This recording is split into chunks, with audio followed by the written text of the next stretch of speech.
Boa tarde, sejam todos muito bem-vindos ao Arquivo Nacional e a mais essa edição do Arquivo em Prosa. O Arquivo em Prosa, ele é um evento realizado pelo Arquivo, em que especialistas de diversas áreas são convidados a palestrar sobre temas que dialogam com o universo dos arquivos. Essa edição, ela será especial, porque além da palestra, nós também realizaremos um lançamento. A palestra será sobre gerenciamento de riscos do planejamento e execução.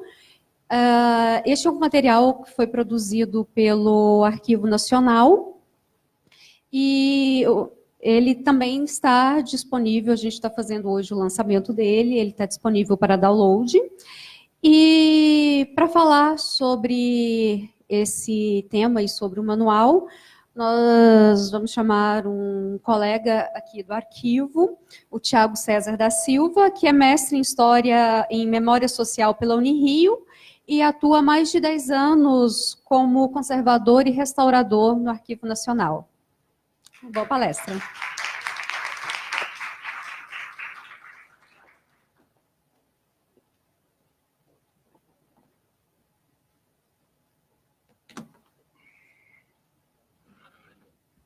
Boa tarde. Bom, como a Silvana falou, meu nome é Tiago, eu sou historiador, sou bacharel em biblioteconomia e também mestre em memória social e atuo há mais de 10 anos, na verdade 12 a 13 anos, como restaurador da casa. E só que nesse período eu não trabalhei somente com a restauração, eu trabalhei fazendo diversos outros projetos aqui na casa, e um desses projetos paralelos foi o trabalho de gerenciamento de riscos de bens culturais, né? Esse trabalho ele foi resultado de uma consultoria que nós aqui na casa contratamos para poder construir um plano em cima dele. Esse plano ele teve a previsão de ser feito em 12 meses, extensível para 14, e foi feito com 14 meses no total. E durante todo esse processo, algumas pessoas entraram, outras pessoas saíram, a gente tentou contemplar as mais diversas áreas nesse processo. Alguns supervisores entraram e saíram também, no total foram, acho que cerca de 7 a 9 pessoas, e já para o final já eram mais ou menos 4 ou 5, se não me engano. Enfim, mas no final nós conseguimos chegar até o final,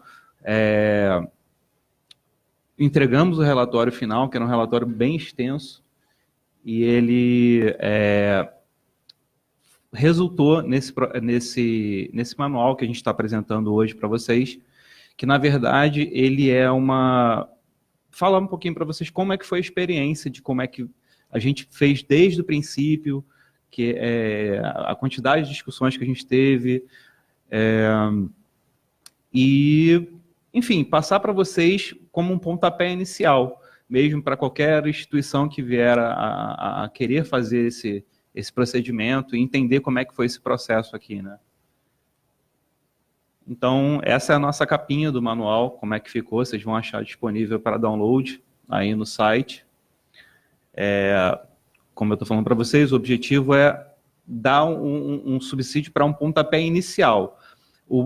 Esse manual em si, ele é basicamente um copydesk das partes mais relevantes e que talvez deem o mote principal de todo o processo. Então, assim, só o relatório, somente, vocês não vão conseguir implantar nada, sendo bastante sinceros. Isso é um pontapé inicial. Obviamente, depois disso, vocês vão precisar beber em outras fontes, conversar com outras pessoas, senão vocês não vão andar. Toda a questão de gerenciamento de riscos envolve conversar com pessoas. Ninguém vai fazer nada sozinho, já começa por aí. Se alguém achar que não, vou conseguir lidar com todo esse projeto do começo até o fim sozinho, já pode desistir que não vai conseguir. Tá? E sobre as outras fontes que eu falei para vocês, trouxe alguns exemplos. O primeiro é o Manual de Gestão de Riscos do Ministério da Justiça, está disponível no site do Ministério da Justiça. Tá? ele é um grande modelo baseado muito no COSO também. Só que a grande diferença dele é que ele é um manual mais voltado para procedimentos, para coisas mais burocráticas, vamos dizer assim, tá?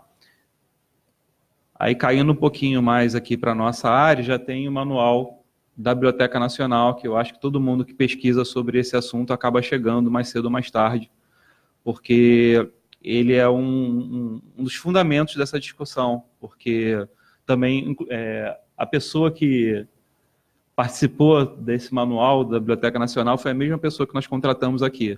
Ele é uma referência no assunto, tá? É o Pedersoli Júnior. Provavelmente qualquer outra palestra que vocês assistiram sobre gerenciamento de riscos no Rio de Janeiro foi ele que deu, tá?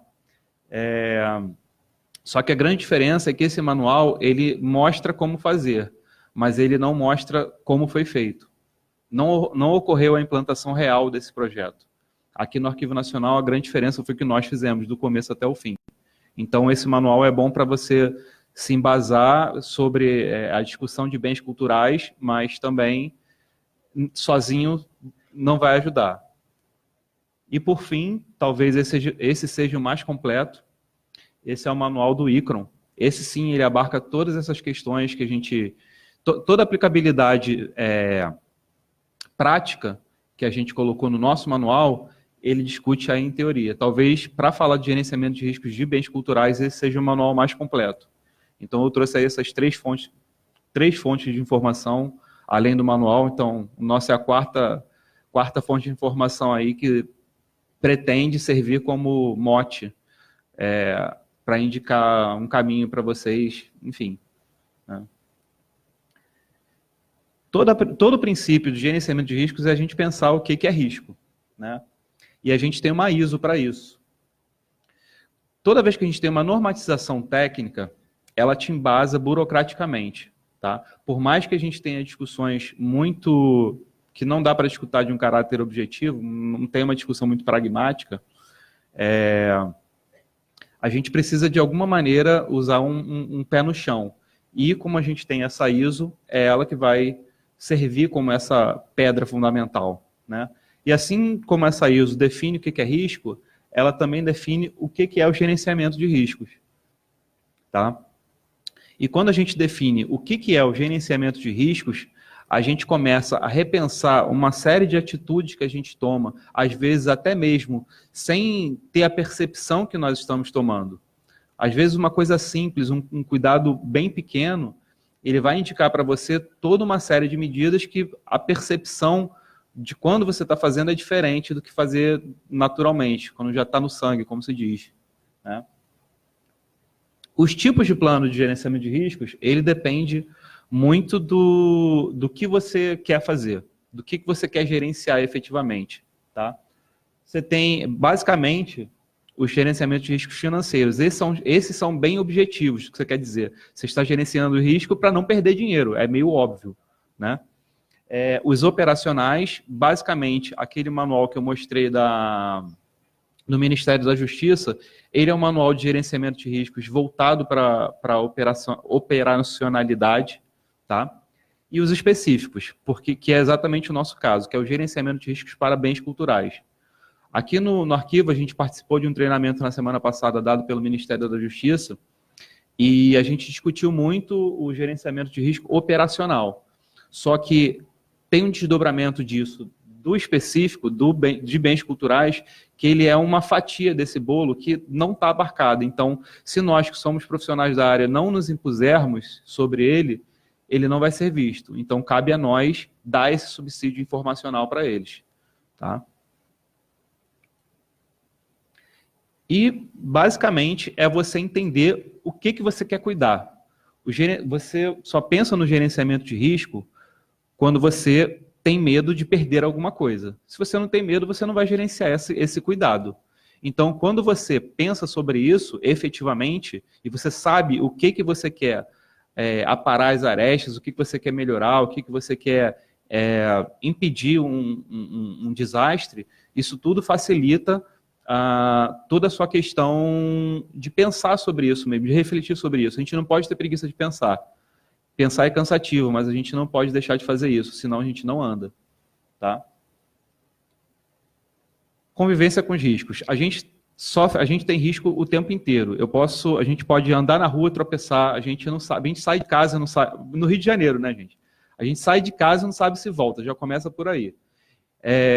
A gente quem mora em Niterói tinha compromisso mais cedo na semana passada, ninguém sabia que o cara ia sequestrar o ônibus. Então, assim, não tem como a gente controlar tudo. A gente não sabe tudo, então a gente tem que minimizar os impactos, as possibilidades das coisas acontecerem e estar preparado para, se der errado, minimizar os impactos disso. Estar preparado para fugir pela tangente, resolver o problema assim que ele aconteça. É o que a gente também chama de plano de contingência, né? A percepção que a gente não controla tudo é muito importante para a gente falar desse plano de contingência. Porque você pode se preparar para tudo, mas efetivamente alguma coisa dá errado. E, como a gente sabe, sempre quando alguma coisa tem a possibilidade de dar errado, essa coisa vai dar errado. Então, a gente tem que estar preparado para dar errado. E aí a gente entra em outra discussão, né? Que o gerenciamento de riscos, ele se divide numa questão muito otimista, numa visão bem poliana, de que as coisas vão caminhar de uma forma mais, nossa, vai ficar tudo ok, e as pessoas mais pessimistas, que sinceramente é o meu caso, eu sou muito mais pessimista, eu tendo a achar que as coisas vão dar errado, acho que é por isso que eu acabei parando no gerenciamento de riscos, e a questão toda é a gente gerenciar isso, a gente entender que a gente não controla tudo, e nem tudo vai dar errado. A gente se preparar para as coisas dar errado não é torcer para as coisas darem errado, que isso fique bem claro. Mas estar preparado para elas é fundamental. Quando a gente fala de gerenciamento de riscos, a gente tem sempre que estar na cabeça causa e impacto. Se tal coisa acontecer, o que vai me resultar isso? Porque quando a gente se prepara para a causa, a gente se previne dela. E quando a gente pensa na consequência, a gente pensa em como resolver aquele problema depois que ele aconteça. Tá? Gerenciar riscos, basicamente, é gerenciar informações. O gerenciamento de informações, ele é fundamental. Se você sabe se você consegue cercar por todas as possibilidades, você diminui o risco num número vertiginoso. Mas a gente não tem informação de tudo o tempo inteiro. As coisas são mutáveis, as coisas são muito dinâmicas, ainda mais nos dias de hoje. Então, a gente entender, continuar buscando informação sempre, vai sempre minimizar esse risco, que é o que todo mundo que está aqui hoje fazendo. A gente está buscando informações, está buscando subsídio informacional para a gente falar sobre isso. E isso é fundamental, né? O plano de gerenciamento de riscos para bens culturais, ele é basicamente um plano que visa municiar a tomada de decisões. Mas municiar em que sentido? De saber aonde você vai alocar os recursos para a proteção. Seja proteção de acervo, seja proteção de pessoas. Eu conversei outro dia com um amigo aqui da casa, que não estou vendo, está lá em cima. Ele falou assim, o que você está falando é basicamente um técnico de segurança do trabalho, só que não é aplicado para pessoas, é aplicado para acervo. E é exatamente isso.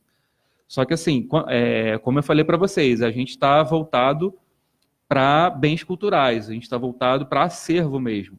Então, a gente tem que esquecer um pouquinho essa questão, infelizmente, usando a palavra, a gente tem que desumanizar, a gente tem que pensar no acervo. O plano de gerenciamento de riscos de bens culturais é para pensar em acervo. Pessoas são importantes, óbvio, sem pessoas a gente não faz nada. Mas no plano de gerenciamento de riscos de bens culturais a gente tem que voltar para isso. E a alocação de recursos é justamente para isso. Para saber aonde que a gente vai investir para diminuir ou minimizar os riscos. Tá? O plano de gerenciamento, ele é um instrumento de gestão, né? Ele tem alguns motes principais de qual é o objetivo dele.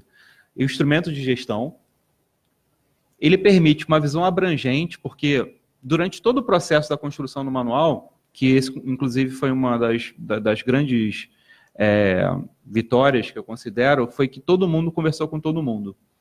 A gente passava pelos corredores, a equipe, as pessoas paravam, a gente falava assim, pô, já viu tal coisa, já deu uma olhadinha, já conversou com fulano. O envolvimento das pessoas só se deu porque as pessoas começaram a olhar umas para as outras, tá? E essa questão de olhar umas para as outras abriu a mente de muita gente para não olhar só para o seu próprio trabalho, para não olhar só para o seu próprio umbigo. Tá? As prioridades de ação e alocação de recursos, como eu falei para vocês, na verdade, é um estabelecimento de prioridades nas próprias ações. Porque se acontece um desastre, é óbvio que você vai saber exatamente a quantidade de ações que você vai fazer, mas quando você tem isso descrito em algum lugar, você sabe ponto a ponto aonde você vai, quais são as decisões que você vai tomar, o que vai ser feito. Você não fica desesperado, né? Enfim, tem aquele exemplo da mulher que vai dar à luz e o marido fica desesperado, não sabe o que fazer. Se você tem um plano exatamente, pega a bolsa, faz isso, você não minimiza todos os possíveis riscos que você possa ter. Sabe onde estaria o hospital, você sabe qual é a rota que você vai pegar, você sabe tudo. Então, quando você está municiado com uma série de informações e você sabe exatamente quais são as ações ponto a ponto, passo a passo, você vai minimizar os impactos de todas as coisas negativas que podem acontecer. Tá? Estratégias integradas e sustentáveis é um pouco da continuação da visão abrangente. Porque quando uma pessoa começa a conversar com a outra sobre qual é a relevância dos nossos trabalhos entre si, a gente começa a pensar junto. E pensar junto é fundamental, né? E pensar junto acaba, como diz o próprio texto, maximizando os benefícios do patrimônio cultural para as gerações presentes e futuras. Por quê? Porque a gente pensando junto, a gente tende a botar um invólucro de proteção maior sobre as coisas. Então, quando você permite essa troca, o benefício é muito maior. E, por fim, ele permite uma transparência e colaboração intersetorial e interinstitucional. O que quer dizer com isso? A gente conhecer, não é só conhecer nossa, é legal o trabalho que você está fazendo, mas efetivamente sentar e discutir o que você está fazendo, como você faz, entender efetivamente o trabalho do outro e permitir-se ouvir. Porque a gente tem muito uma questão de blindar as pessoas, ou blindar o próprio trabalho, de internalizar cargos. Isso é muito comum, principalmente no serviço público. A pessoa não está coordenadora, ela é coordenadora, isso é muito comum, né? E quando você tem essa questão, as pessoas tendem a achar que elas são donas da verdade. Então, quando você permite essa troca, permite essa fala, e você se abre para ouvir, você faz com que as outras pessoas tendem a somar no seu próprio trabalho, e isso é muito importante. Tá? E interinstitucional, porque, como eu mostrei para vocês, as fontes de informação aqui, a gente não só procurou coisas na internet, a gente sentou e conversou com outras pessoas, a gente chegou a formar um comitê com outras instituições, com a Fiocruz, com a Casa de Rui Barbosa. É necessário a gente conversar com outras pessoas, é necessário a gente entender o problema das outras pessoas, porque se a gente ficar falando para o próprio umbigo, a coisa nunca vai andar. Nunca vai andar. Então, você tem que falar também entre a casa, entre a instituição, falar com outras instituições, só que, e só destacando dentro da instituição, a gente não tem que se falar só entre coordenações, a gente tem que falar de cima a baixo, é vertical e horizontal, com todos os lados. A gente tem que conseguir fazer com que todas as pessoas envolvidas no processo, pelo menos essa é a visão teórica da coisa, e na prática a gente conseguiu implantar isso na construção do plano, o envolvimento geral. Tá? Isso é muito importante. Se o plano de gerenciamento de riscos tem uma cara, essa é a cara dele. É assim que ele funciona. Tá? E essas etapas, elas são seguidas, né? Estabelecimento de contexto, verificação, identificação de riscos, análise, avaliação, tratamento. E o mais interessante são essas duas partes que são contínuas. Tá?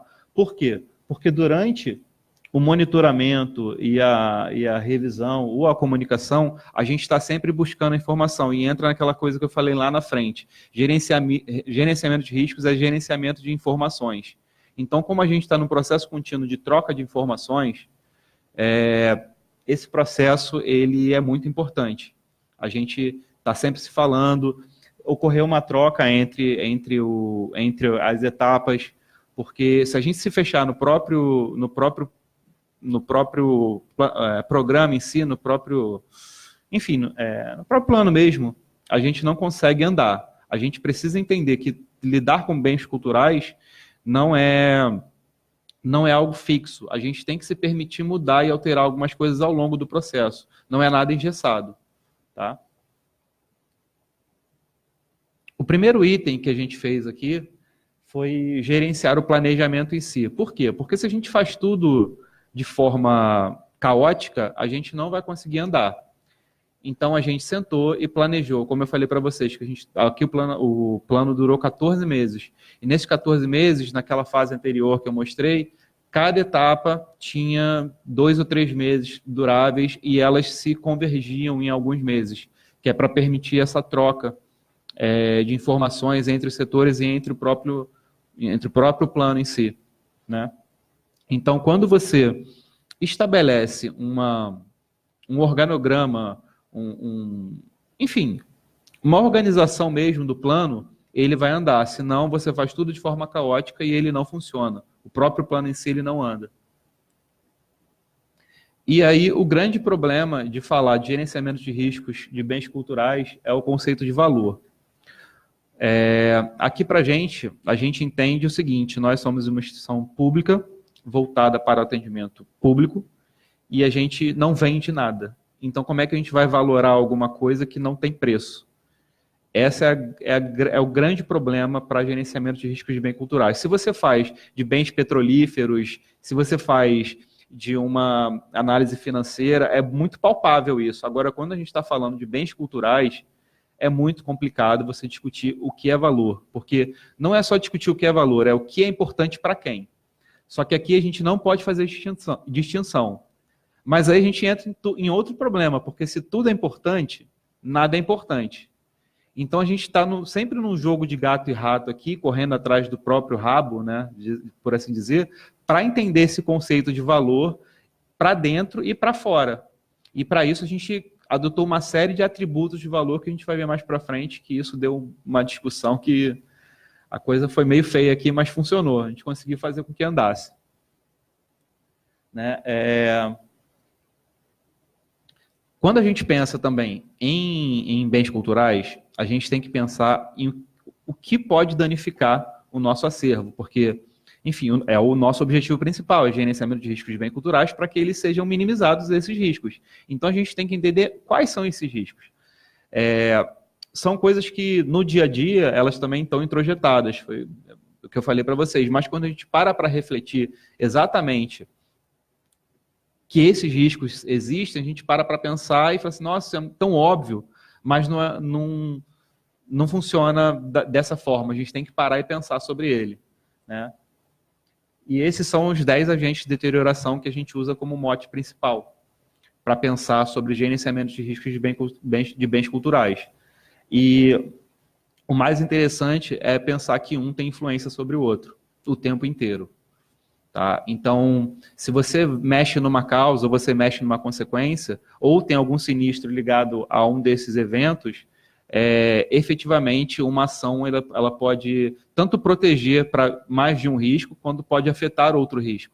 Então, isso é muito complicado dessa percepção em si. Né? Por exemplo, a força física pode se desdobrar em todos esses eventos. Tá? E todos esses eventos eles podem ter causas diversas. Né? O crime e vandalismo, a gente pensa, quando a gente fala de crime e vandalismo, a gente pensa somente em roubo, mas a gente não pensa efetivamente numa alteração da imagem, por exemplo. Posso dar um exemplo que eu já dei, eu sempre dou esse exemplo, na verdade, na biblioteca de uma amiga minha, que o consulente ele era cristão e o livro era sobre religiões de matrizes afro, e ele riscou todas as imagens que tinham orixás. E isso, na verdade, faz parte desse crime e vandalismo, e a gente tem que estar preparado para isso também, né? Seja com rotinas ou procedimentos, enfim. Essa é só uma das coisas que eu estou querendo dizer para vocês, que crime e vandalismo nem somente é roubo. Tá? A gente tem que estar preparado para algumas outras coisas. A gente tem que estar preparado, por exemplo, para o consulente querer levar uma página pela questão aurática do nome do avô dele estar naquele pedaço de papel. Sim. É uma questão muito, muito pequena, mas que a gente tem que estar preparado para ela. Tá? O fogo eu considero um dos riscos mais complicados, porque nem sempre é só o fogo. Às vezes só o calor oriundo do fogo. Por exemplo, você pode pegar fogo num depósito, aquele depósito é destruído, e o outro não ter pego fogo, mas só o calor já atingiu diretamente aquele outro acervo. Ou pior ainda, você tem o fogo, aí o que vem o bombeiro e faz? Joga água. Então, assim, você se livra de um problema e cria outro. Porque a água você pode, por exemplo, aqui tem alguns livros blocados, por exemplo. Livro blocado, sim, já era. Não tem como salvar. Então, é importante a gente estar falando sobre isso, e não aquela questão da discussão interinstitucional que eu falei anteriormente, porque sozinho a gente não vai conseguir mudar isso, mas de repente um grupo de instituições tem força suficiente para a gente bater lá na escola de bombeiros e falar o seguinte: olha só, a gente quer que vocês tenham um treinamento específico para atender instituições com um acervo, com bens culturais. A gente entende que não é só chegar e jogar água, a gente tem que orientar vocês. Se o Arquivo Nacional sozinho bater no quartel dos bombeiros, ele não vai ser ouvido. Isso é uma política nacional que só vai ter força se a gente conseguir se juntar. Sozinho ninguém vai andar. Então é importante a gente entender, eu acho que esse é o exemplo mais palpável da importância da união para poder efetivamente ter uma mudança numa política nacional, né, sobre isso. Pragas, né, que também são as mais diversas causas, e aqui só tem essa imagem, é de broca, se não me engano, esqueci, enfim. Mas a gente também tem que pensar em roedores, gaviões, gatos. A gente tem uma série de outros animais. Assim, gato é muito bonitinho, nossa, tudo bem, mas dentro de uma instituição cultural que tem acervo, ele é uma praga. Então a gente tem que ser tratado como tal e não como um bichinho bonitinho, apesar de ser, mas enfim. Poluentes é complicado porque o ser humano ele é o maior contribuidor de poluentes. Nós emanamos gás carbônico o tempo inteiro. Então, assim, na verdade, esse é um risco que a gente vai estar sempre correndo. Então, a gente sempre tem que trabalhar para minimizá-lo, né? Luz UV. Temperatura inadequada.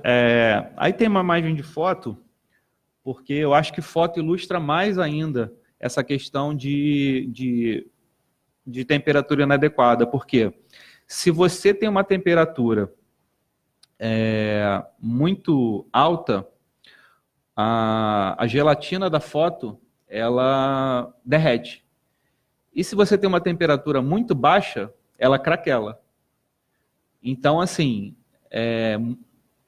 ela indica muito bem assim, o que uma temperatura inadequada pode fazer. Aqui no arquivo, a gente trabalha com acervo fílmico, acervo fotográfico, acervo de papel. Todos eles estão climatizados de acordo com o seu suporte. Então, assim, e cada suporte tem a sua temperatura e umidade ideal, de acordo com a própria literatura da área. Então, é importante a gente pensar sobre isso quando a gente pensa em temperatura, pensar nas multiplicidades do próprio acervo em si. Tá?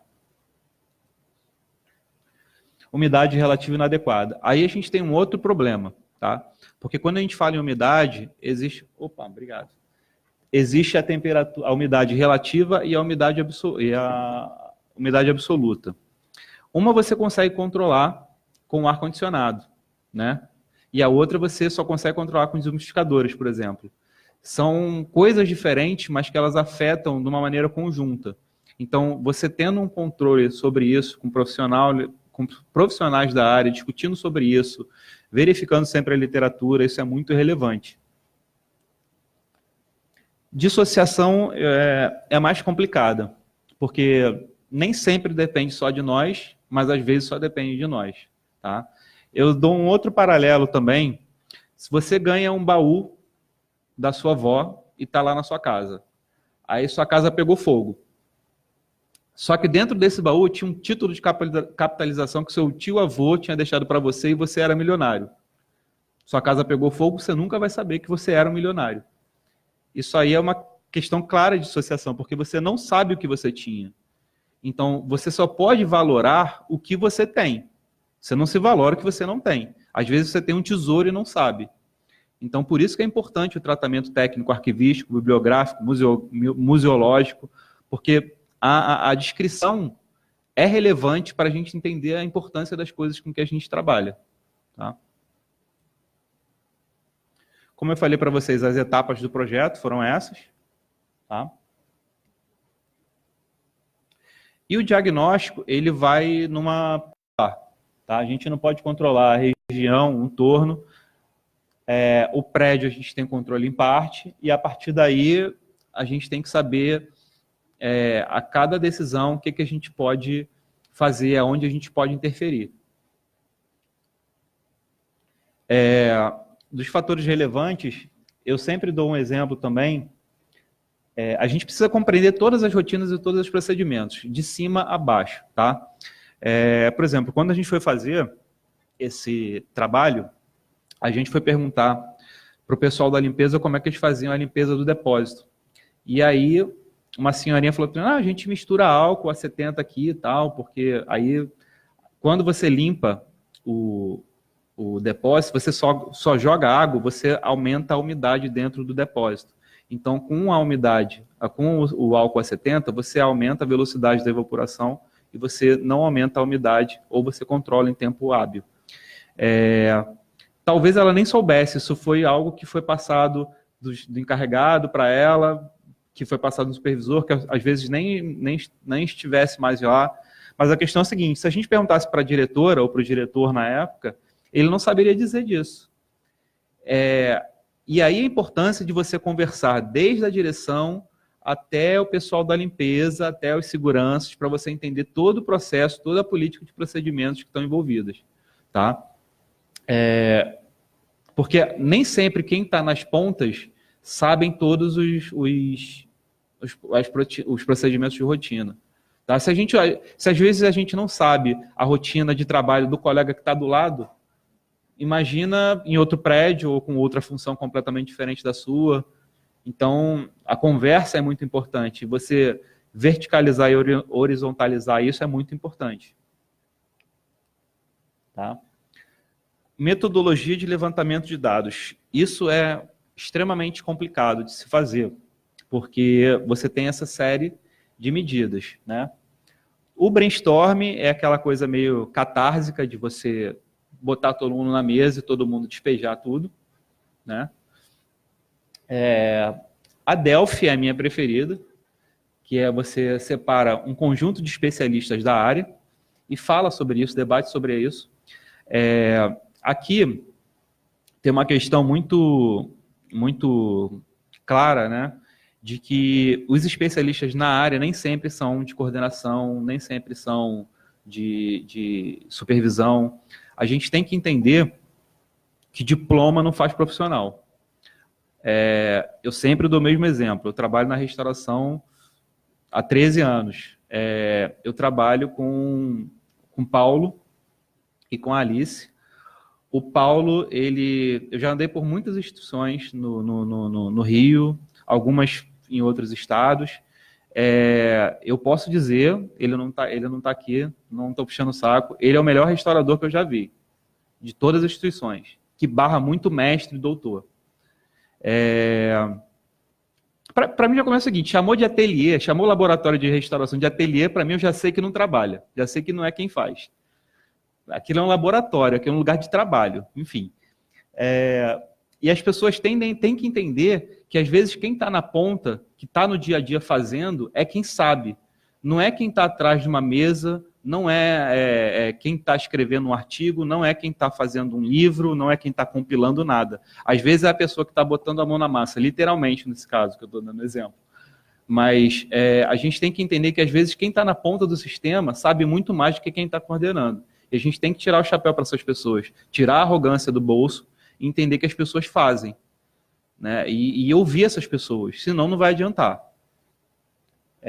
Análise documental, ela envolve, obviamente, os registros bibliográficos das coisas, a memória institucional, mas também envolve conversar com as pessoas mais antigas, sabe? A gente tem que entender que a gente, aqui no arquivo, a gente tem mais de 200 servidores já com abono de permanência.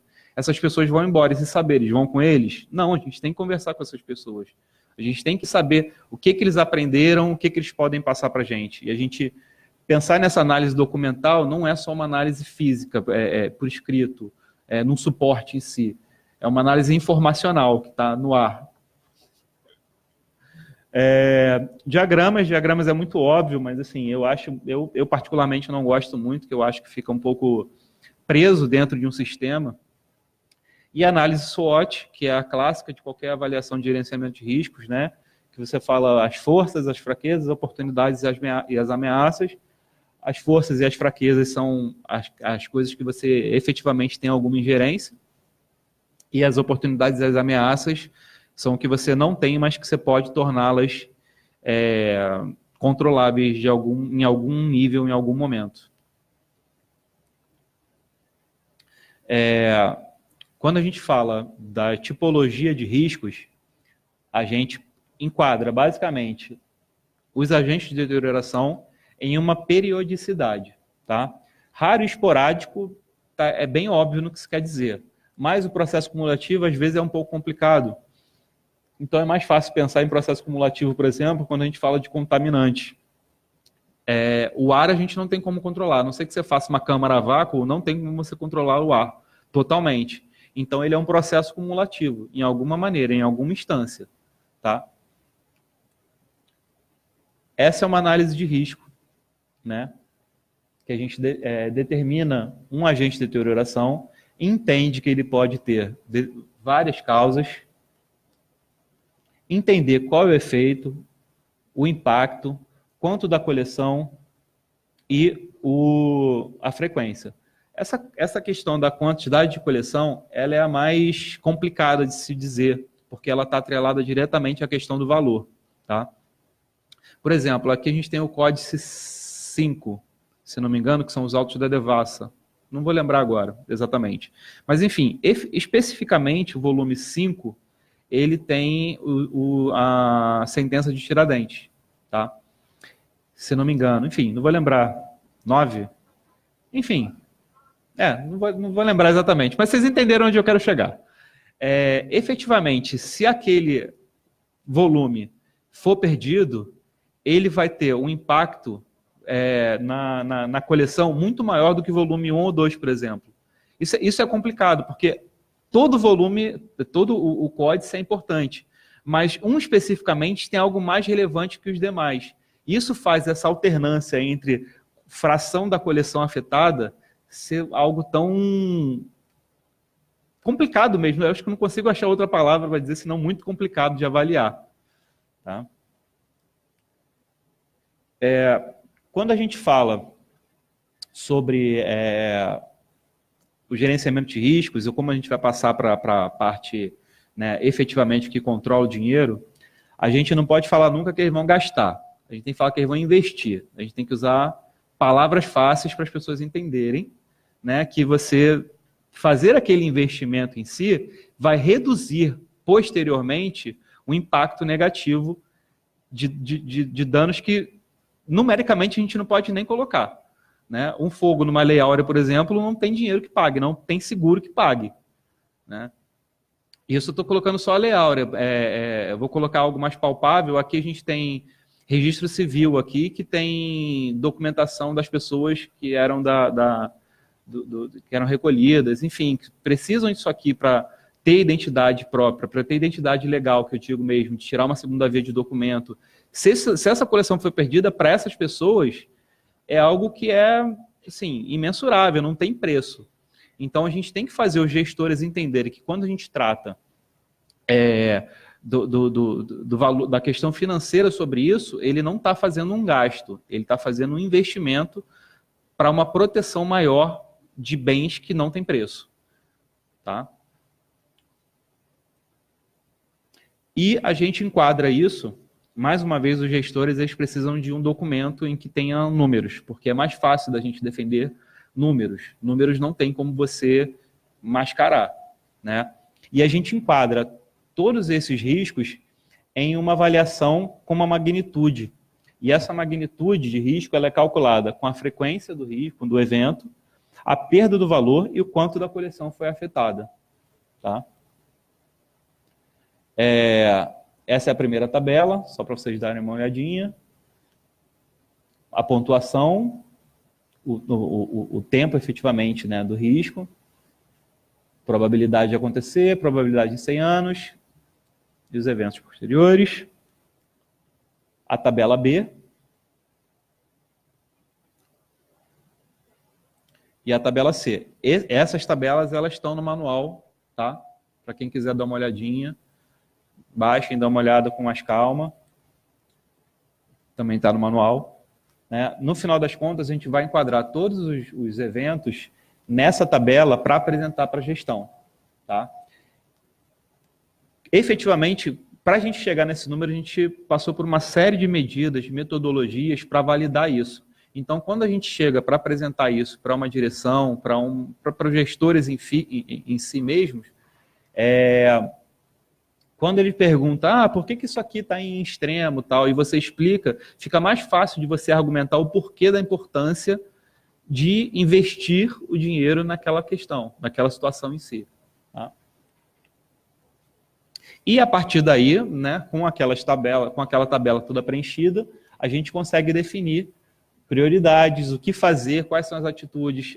Não só você discute uma gama de propostas e qual é a mais palpável de ser feita efetivamente.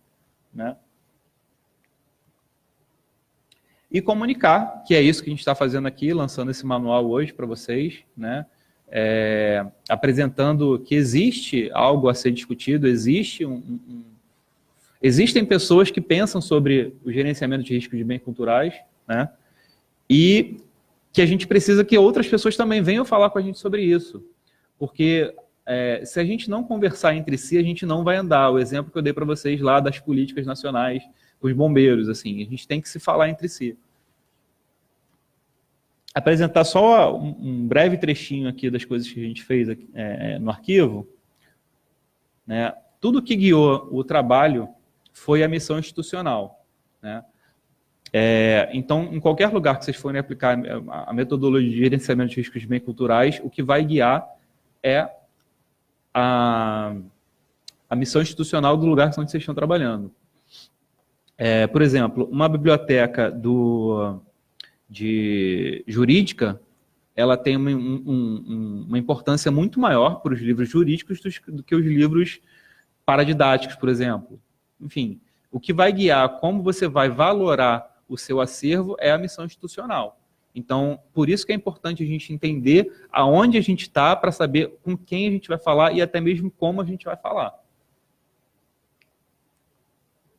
Novamente, a própria ferramenta. Entender o organograma, né? Ele é relevante. Tem gente que gosta do termo de responsabilização, eu gosto do termo de culpabilização mesmo. Porque as pessoas, quando eles aceitam determinados cargos, eles têm que entender que isso tem bônus e tem ônus. E o ônus é a responsabilidade séria em cima do que você se propõe a fazer. Né? Então, se determinado coordenação é responsável por determinada coisa, então quando a gente for colher a informação, a gente tem que ir até essa pessoa. Se a gente precisa cobrar também, a gente vai nessa pessoa. Então, mapear quem é muito importante em todo esse processo. Tá? E a gente realizou o diagnóstico da área, né? E a primeira reunião que a gente fez foi lá no topo do prédio F, porque a gente tirou umas fotos lá de cima, para entender um pouco o que é esse entorno aqui e entender quais agentes de deterioração que estamos mais sujeitos, vamos dizer assim, né? Então aqui, por exemplo, a gente está em frente à Central do Brasil, né, com uma rodoviária aqui, com alto número de pessoas, então assim, a gente tem uma possibilidade de um risco talvez de crime e de contaminante. Aqui, essa imagem eu acho que ela é mais clara. A gente está na rua de trás aqui do depósito, a gente tem um barracão de escola de samba, a gente tem uma comunidade aqui que já pegou fogo, inclusive, e a gente tem uma loja de pintura de carro, que eu acho que eles só pintam táxi, porque é só amarelo. São vários, mas enfim, eu nunca trago meu carro para pintar, já pensei, mas só tem amarelo, vai sair amarelo, aí eu desisto. E aqui, mais ou menos, é onde fica o nosso depósito, bem de frente para todos esses agentes contaminantes e próprio risco de fogo circulado por aqui. Tá? Aqui do lado, a gente tem um ponto de van também. E aqui, a gente tem uma situação talvez até meio irônica. Aqui a gente tinha um problema que essa rua do lado era extremamente deserta. Então a gente poderia talvez ter um risco de crime ali justamente pela quantidade, pouca gente circulando. E aí botaram um ponto de van. E aí aumentou muito o número de gente e a gente continuou com o mesmo risco de crime. Aí a nossa Coreg, né, lá em Brasília, nossa coordenação regional. Aqui é o prédio de depósito. Né, e aqui você tem um gerador em frente ao depósito. Não precisa falar muito, né? Está meio óbvio da quantidade de riscos que está envolvido aí. Enfim, aí é onde deu mais problema. Até hoje a gente se discute nessa tabela. A parte legal de fazer desse processo de gerenciamento de riscos é que a própria pessoa que está fazendo o gerenciamento de riscos, está coordenando, ela não participa da discussão, ela só municia. Então, na verdade, você dá o subsídio para as pessoas debaterem, e isso é maravilhoso, porque você não participa dessa briga. Porque, enfim, foi um debate de horas, dias, semanas, na verdade, porque foram uma série de reuniões, as pessoas faziam uma reunião, aí eram convencidas, aí na outra semana, então, aquilo que eu falei na semana passada, que você falou, eu discordo totalmente, aí mudava tudo, e aí depois, na outra semana, a pessoa ia com aquilo e pensava de novo, enfim. A gente chegou aqui nesses atributos de valor. Isso já foi complicado, porque esses atributos aqui, isso vocês não vão encontrar naquele manual do ICRON, por exemplo, tá, gente? Isso aí só vão encontrar no nosso manual. Isso é uma das coisas que a gente, como eu falei, a gente conseguiu andar. Demorou, mas a gente conseguiu andar. A gente definiu esses atributos de valor e o próprio texto de cada um. Esses atributos, eles não são fixos. Tá? Se vocês forem aplicar o gerenciamento de riscos em outras instituições, podem ficar à vontade, esse manual é para vocês darem um ponto de partida, para vocês entenderem como é que funciona, mas vocês fiquem livres, se sintam livres efetivamente de não ficarem fixados nessa tabela. Ela é um ótimo guia inicial, mas ela não é uma coisa fechada. Enfim, a gente teve uma grande discussão aqui, primeiro pela questão dos pesos, tá? Só que, como eu falei para vocês, o que define todo o plano de gerenciamento de riscos é a missão institucional. Então, como a nossa função é basicamente probatória e memorial, nosso valor probatório foi lá para cima e o nosso valor político pela própria, enfim, uma instituição pública de âmbito federal, e a outra aqui que eu não lembro qual foi. Ah, sim, o histórico, óbvio, estava procurando. esses foram os nossos pontos principais. E a partir daí a gente foi se guiando dos outros para calcular esse peso. Tá? Aí a gente achou outro problema. Porque, na verdade, a gente não pode... Nós somos instituição pública, então a gente não pode agregar valor financeiro a nada. Mas, ao mesmo tempo, a gente não pode negar que um livro ou um documento, enfim, ele tem um valor no mercado negro. E a gente não pode desprezar isso. A gente não pode fechar os olhos para o que efetivamente existe do lado de fora. Então, chegou-se a uma conclusão de que esses 3 itens aqui de baixo, eles deveriam estar incluídos, mesmo não estando incluídos. Então, na verdade, na tabela final, né, porque a gente aplicou essa tabela de valor em todos os fundos da casa, 1.096 fundos, se não me engano, a gente pontuou cada fundo desse, inclusive o seu próprio valor econômico e sua relevância. Enfim, é complicado. Foi complicado até achar quem pontuasse esses fundos. Foi uma discussão que as pessoas... Foi interessante, que as próprias coordenações levaram para as áreas internas para debater sobre isso. Foi uma construção em conjunto bastante legal de ser feita. Né? E as pontuações, né? Que numa tabela de Excel, obviamente, né? A gente fez as formulazinhas e a gente chegou na pontuação através delas. Tá? Pontuação de 1 a 6, cada um com seu fator de intensidade, e através desse fator de intensidade aliado àquele peso, a gente chegava no valor. E esse valor foi o que determinou hierarquicamente, numericamente, os fundos. Tá? Novamente, avaliação, né, dos riscos em si. Aqui tem um exemplo, né, de uma análise de um risco, a degradação química. Por que esse valor está tão alto? Tá? Aqui, na perda do valor e na fração do valor afetada, ela está alta porque o papel vai morrer. Ele vai morrer. É inerente à situação de papel. Basicamente, a gente deu essa pontuação alta né, por essa fatalidade do papel em si. Então, a gente propõe medidas, né, nossos trabalhos enquanto conservadores é minimizar essa degradação. Como a gente tem uma série de medidas para tratar com isso, a frequência e o período de acúmulo do dano em si, ela foi mais baixa. Senão, se a gente tivesse, por exemplo, problemas no ar-condicionado, esse fator aqui já estaria bem mais alto, e aí o risco já iria lá para cima. Mas como a gente tem um controle, e mesmo assim esse foi um dos nossos riscos mais altos. Mas a gente tem que entender que esse risco mais alto ele é pela condição inerente do próprio papel.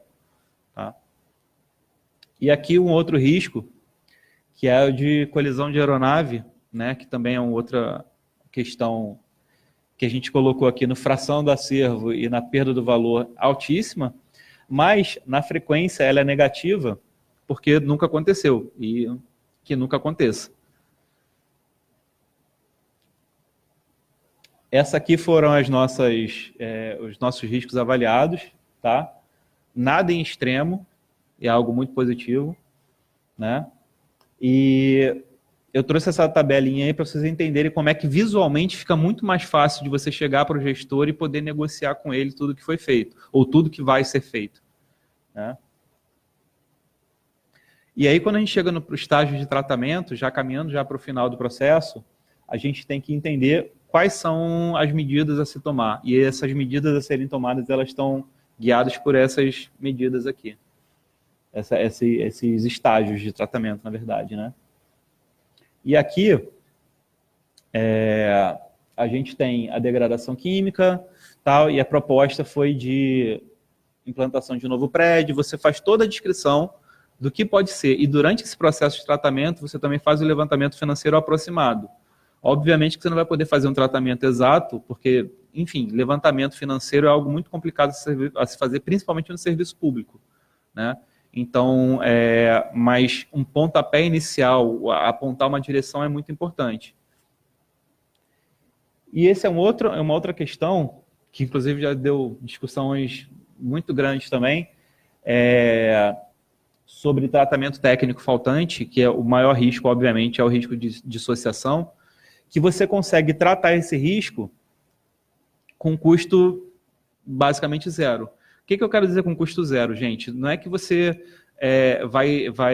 você não vai retirar recursos externos para que isso aconteça, a não ser que seja, por exemplo, um planejamento de um recurso de BNDES ou alguma coisa parecida. Mas, efetivamente, você pode simplesmente mexer as suas peças internamente e fazer com que isso melhore. Tá? A gente tem que entender que gerenciamento de riscos, além de gerenciamento de informações, entender quais são os recursos que você tem disponíveis. E dentro desses recursos disponíveis também estão incluídos os recursos humanos. Então, você entender quais são as pessoas que você tem, entender onde essas peças se encaixam melhor, faz com que, às vezes, você não precisa investir financeiramente em algo de forma efusiva para resolver um problema.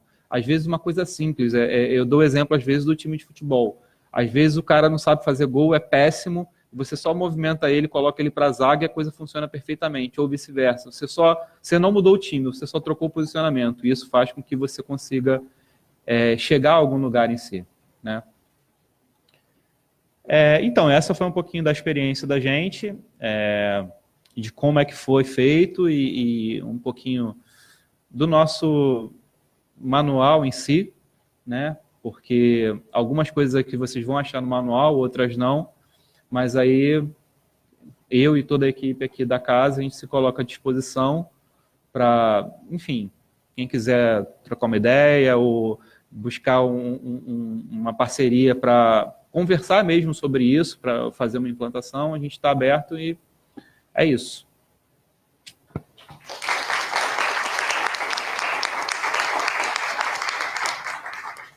Muito obrigada, Thiago. Para abrir as perguntas, eu vou ler uma que foi emitida pelo Facebook, da Rita Sampaio. Ela comenta que a disciplina preservação já abordava esses agentes. Qual a diferença entre a disciplina preservação e gerenciamento de risco? Entendo que plano de risco e contingência em acervos é uma das ferramentas de preservação. O plano de contingência, ele é para ser aplicado depois que efetivamente o sinistro já aconteceu, né? E o plano de gerenciamento de riscos é estar preparado para ele antes de acontecer. O plano, a gente tem uma escritora, uma autora, chama Liza Fox. Ela chama de guarda-chuva da preservação. Eu acho essa imagem ótima. Ela bota em cima assim, preservação, e o cabo ela bota como conservação. Tudo engloba preservação. O plano de gerenciamento de riscos, ele é uma forma de preservação. A conservação, ela é uma forma desculpa, a própria reformatação, tudo isso está englobado num grande plano maior, que é o plano de preservação. E o plano de gerenciamento de riscos, ele é mais uma ferramenta para isso. Só que, assim, a grande sacada do gerenciamento de riscos de bens culturais é que ele é tanto uma ferramenta prática, de aplicabilidade prática, como uma ferramenta gerencial de tomada de decisão. Então, ele é uma ferramenta de aplicabilidade mais ampla, vamos dizer assim, do que um simples plano de contingência, que não está vinculado efetivamente ao plano de gerenciamento de riscos. Esse é um plano de emergência, que é uma outra coisa, isso é uma outra discussão.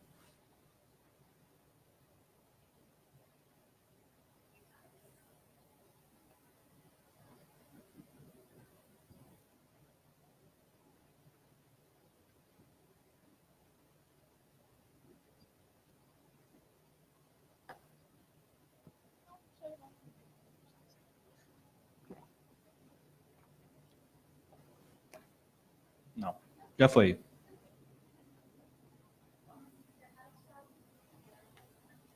Eu que agradeço.